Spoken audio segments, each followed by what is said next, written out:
anybody recognize this man? Not too many people. They've been very fair, actually, for the last 3 days. President Trump, are you going to have a green light for another attack in Iraq?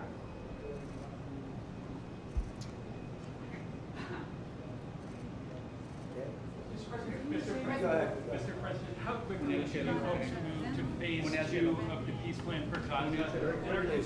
As quickly as we can. But there has to be a disarmament, that we have to disarm with Hamas. So one of the things we'll talk about, certainly, but there has to be a disarming of Hamas. Otherwise, very quickly, yeah. Can you say anything more about the explosion in Venezuela that you mentioned in a radio interview? Did the military do that? Can you share any more details about that? Well, it doesn't matter, but there was a major explosion in the dock area where they load the boats up with drugs. They load the boats up with drugs, so we hit all the boats, and now we hit the area. It's the implementation area. That's where they implement, and that is no longer around. Is that the only strike that the U.S. has done? I don't want to comment on it. President Trump, yesterday there was an explosion overnight, and the Russians say that Ukraine tried to hit the residence of President Putin. Do you have any information? No, I don't know about it, actually, and I don't, I just heard about it, actually, but I don't know about it. No. Did you speak with That would be too bad. That would not be good. What was the outcome of your telephone call with President Putin this I had a very good talk this morning. I waited till this morning because it was pretty late by the time we finished, like 2:30 in Russia, 2:30 in the morning. And we had a very good talk. We spoke at 8 o'clock in the morning hour time, and it was a very productive talk. I mean, we have a few very thorny issues, as you can imagine. He knows about thorny issues probably better than anybody in the world, but it's working out. We have a couple of issues that we're going to get resolved, hopefully, and if we get them resolved, you're going to have peace. You're going to have Ukraine losing 26,000 soldiers a month. Can you believe it? A month, 26,000 young, beautiful soldiers, and plus some people in Kiev, and relatively small, but a lot, still people, and it's a lot of people. But 26,000 soldiers were killed last month. Yeah, please. President Trump, are you going to allow Turkish forces, or do you expect Turkish forces to be stationed in Gaza?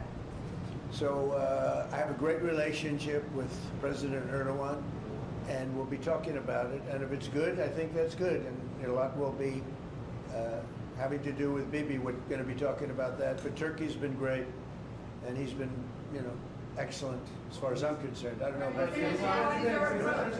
To me, he's been very good. Can we get another question?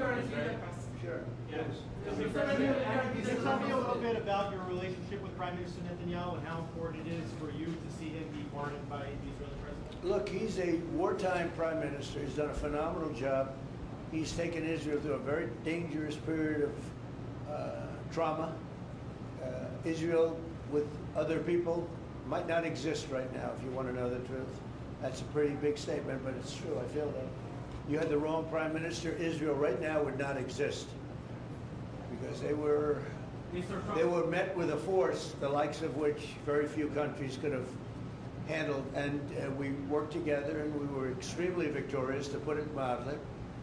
Now I hear that Iran is trying to build up again, and if they are, we're going to have to knock them down. We'll knock them down. We'll knock the hell out of them, but hopefully that's not happening. I heard Iran wants to make a deal. If they want to make a deal, that's much smarter. They could have made a deal the last time before we went through, a big attack on them, and they decided not to make the deal. They wish they made that deal. So I think, again, they should make a deal. They want to make a deal, but sometimes that doesn't happen. Yeah, please. Mr. Trump, WMLH 24 News Israel, would you support the overthrow of the Iranian regime? Who? Iranian regime. I'm not going to talk about overthrow of a regime. They've got a lot of problems in Iran. They have tremendous inflation. Their economy is bust. Their economy is no good. And I know that people aren't so happy, but don't forget, every time they have a riot or somebody forms a group, little or big, they start shooting people. They kill people.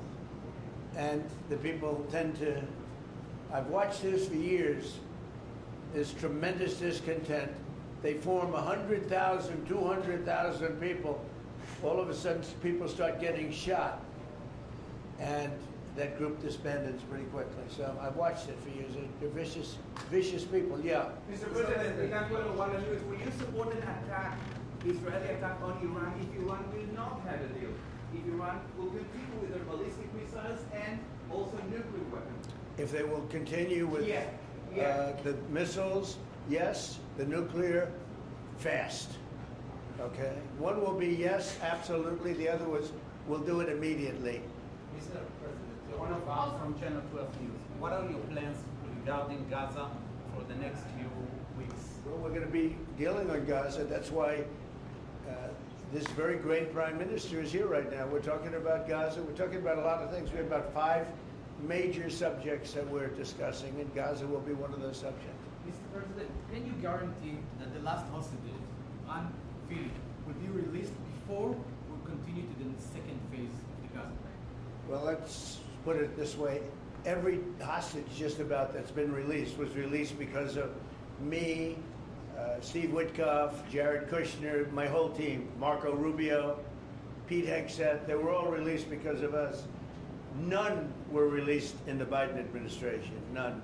They were all released because of us. Then we had a lack of releases with respect to the dead. And all of a sudden they started coming back because I said, nope, you said you were going to. We have one wonderful young man whose parents are right now inside. And he's, what beautiful parents, a beautiful brother, sister, and like a beautiful family, and they're waiting for their son. It's the only one left, and we're doing everything we can to get his body back. And the parents just said, hopefully he's alive. And I said, I'd love you to think that way. Okay? So we're doing everything we can. Do you have President Trump? But then think of it.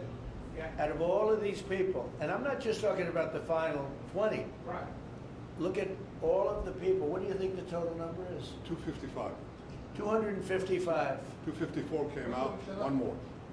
Think of that. And we got them all. President Trump, Nobody else got them. President Trump, does the reconstruction of Gaza, President Trump, does the reconstruction of Hold on 1 Gaza, second. Y'all do you. Just let her go. does the reconstruction of Gaza will begin even before Hamas is disarmed? I think it's going to begin pretty soon, yeah. Before Hamas is He's disarmed? looking forward to it, so am I. Look, what a mess. What a mess it is. And it's been a mess for centuries, really. It's been a mess for a long time. It's seems to be born for that, but we're gonna straighten it out.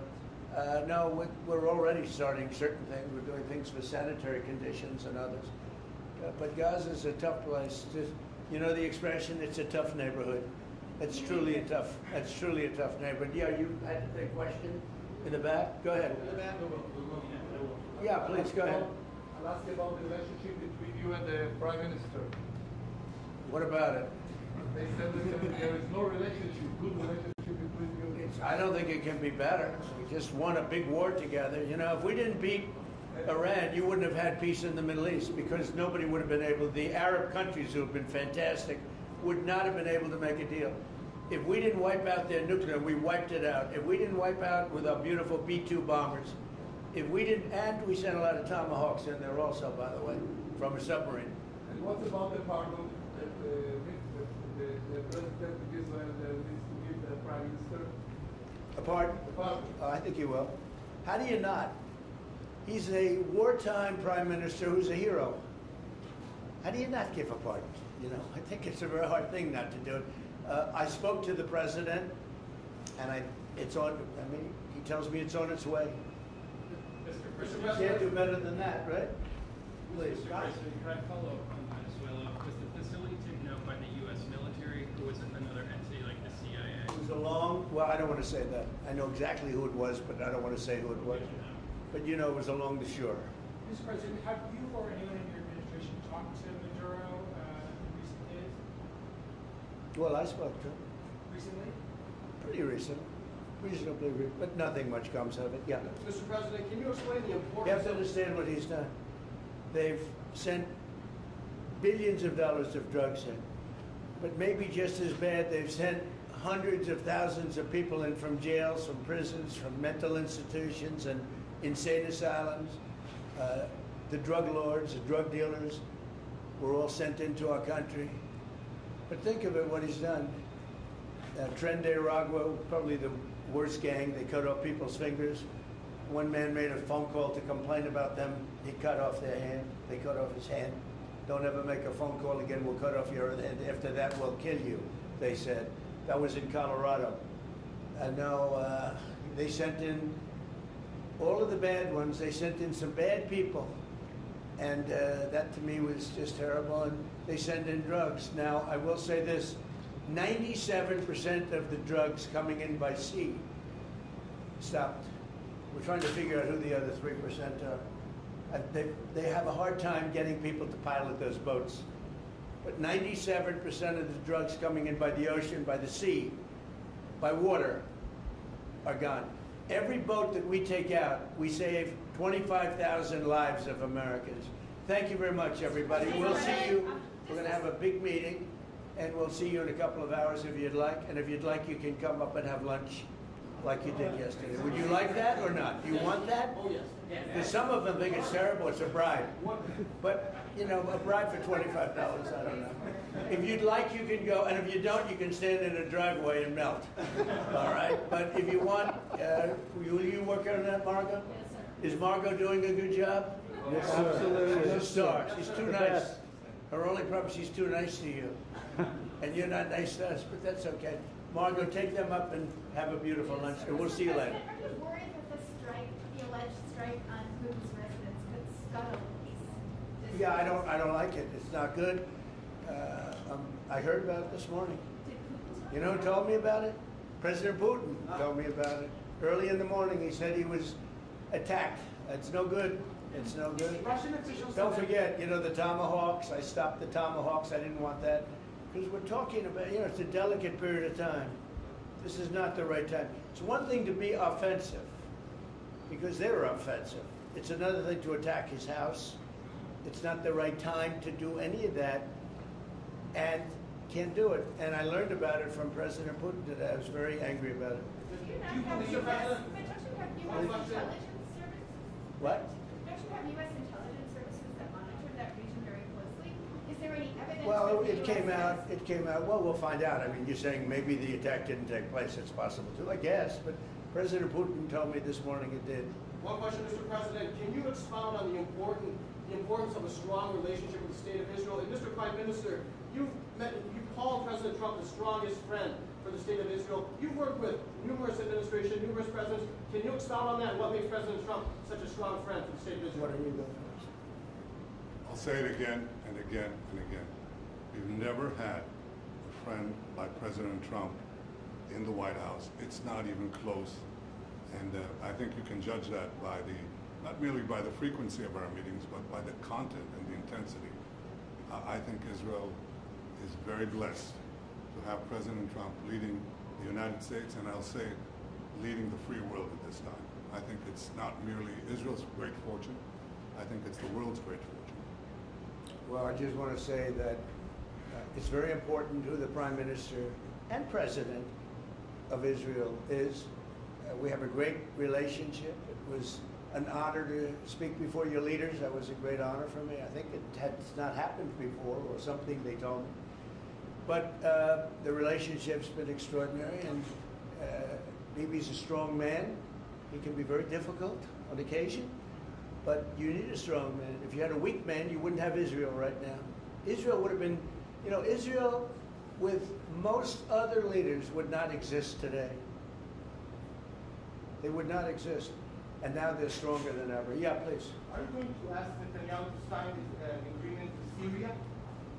Well, I hope he's going to get along with Syria, because the new president of Syria is working very hard to do a good job. He really is. I know he's a tough cookie, and he's, you know, you're not going to get a choir boy to lead Syria. That's the one thing I will say. So I hope they're going to get along, because, you know, I dropped the sanctions on Syria because otherwise they wouldn't have had a chance. We want to see Syria survive. So we're going to be talking about Syria too. Okay? Thank you very much, everybody. Have a good time. Go have a good lunch. Thank you, Mr. President. Prime Minister Netanyahu, Thank there's you. a lot of facts regarding You know, after you hear these things, I think better to quit now. Thank you. Thank you.